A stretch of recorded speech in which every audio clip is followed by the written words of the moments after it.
Well, I sort of touched on it, I hope, and tried to answer that by looking at Genesis and seeing how Genesis describes this process of free will, the possibility of love, means also then the possibility of bad choices.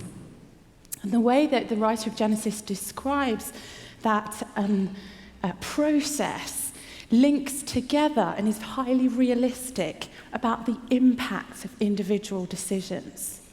It shows how individual decisions don't just affect the individual, they affect other individuals. They also affect the very environment and the natural world around us. But what about things like earthquakes and natural disasters? Do we just explain them as part of the fall? Human beings made a choice and therefore now bad things happen in the environment. I think that's part of the explanation. But we also need to be logical about the way the universe works. So in the real world, things have consequences. So we find that gravity and fire are both good, but they can both kill us. And the same is true of the process of plate tectonic movement and volcanic activity.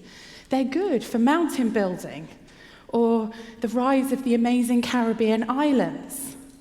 These natural processes made those things possible and make their world habitable.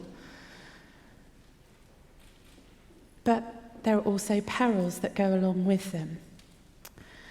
Our colleague John Lennox was invited to speak on the question of suffering and natural disasters in particular over the weekend after the massive earthquake in New Zealand. And you can find his talk online if you want to hear a more detailed explanation of the sort of scientific processing of that question.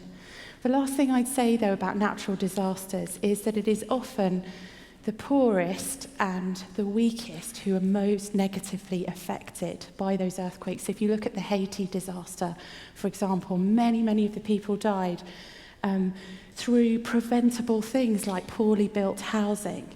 And so if we're going to point the finger of accusation at God, we also need to point that finger of accusation at ourselves.